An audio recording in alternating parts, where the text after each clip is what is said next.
السلام علیکم۔ آپ دیکھ رہے ہیں اردو کڈس یوٹیوب چینل۔ گرمیوں کی چھٹیاں اور نانا ابو کا گاؤں۔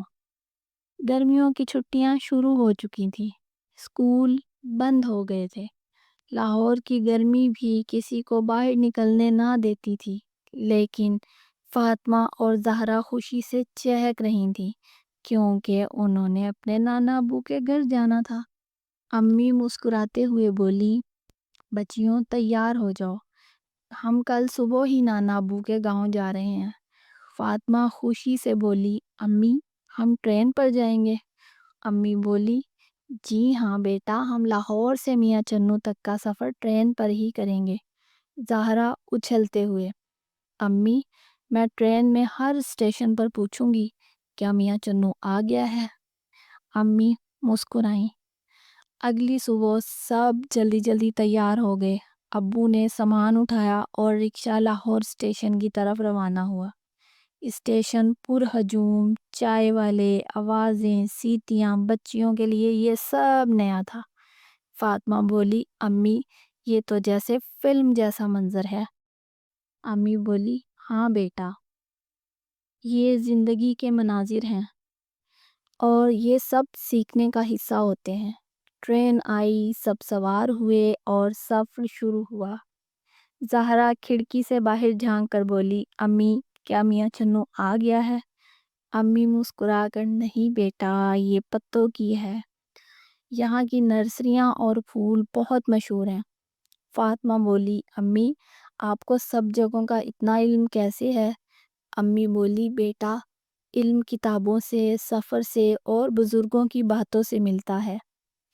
کچھ دیر بعد ٹرین دوبارہ رکتی ہے، کچھ لوگ اترتے ہیں، کچھ لوگ چڑھتے ہیں۔ پلیٹ فارم پر آم بیچنے والا آواز لگاتا ہے، آم لے لو، میٹھے آم لے لو، خالص دیسی آم۔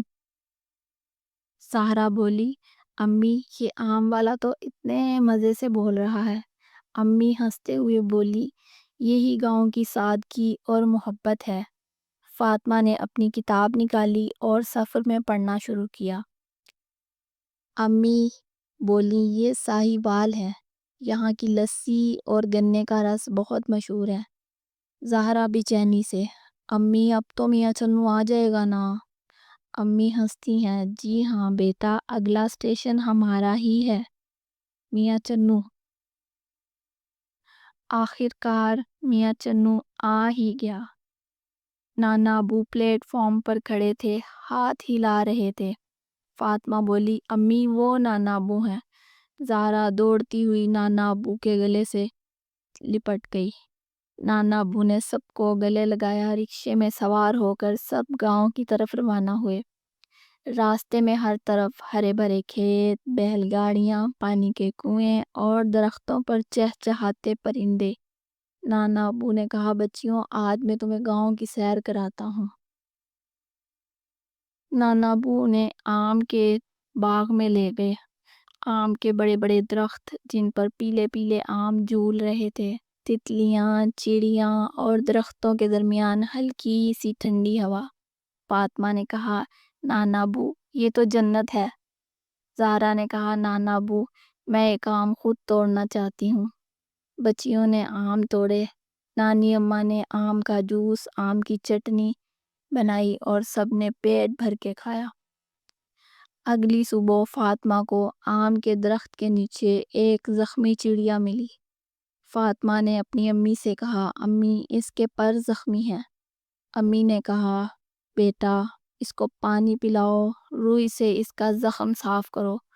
فاطمہ اور زہرا نے اسے نرم کپڑے میں لپیٹا، دانے رکھے اور ہر روز خیال رکھا۔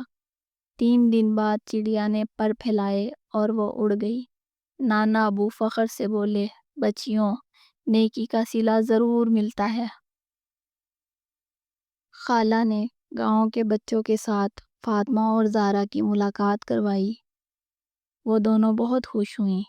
زہرا نے گاؤں میں ایک گدھا دیکھا۔ زہرا نے کہا، امی میں اس پر بیٹھ کر پورا گاؤں دیکھوں گی۔ خالہ ہنستے ہوئے بولی، یہ گاؤں کا سب سے پیارا گدھا ہے۔ سب چارپائیوں پر لیٹے ہوئے تھے، اوپر نیلا آسمان، جھلملاتے تارے اور ٹھنڈی ہوا۔ نانا ابو نے کہانی سنائی۔ نانا ابو نے کہا، جو لوگ جانوروں سے، درختوں سے اور انسانوں سے محبت کرتے ہیں، قدرت ان سے محبت کرتی ہے۔ آخر کار چھٹیاں ختم ہوئی، سب لوگ واپس لاہور کے لیے روانہ ہوئے۔ فاطمہ، اگلی بار ہم کھیتوں میں بھی کام کریں گے، زہرا اور میں چاندنی کو نہلاؤں گی۔ امی بولی، کیا اب تمہیں راستہ یاد ہے؟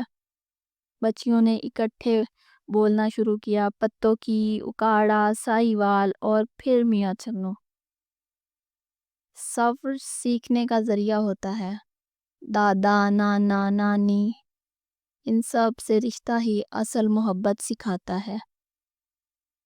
کہانی اچھی لگی ہے تو چینل کو سبسکرائب کریں، لائک کریں، کامنٹس کریں، شیئر کریں۔ آپ کی رائے کا شکریہ۔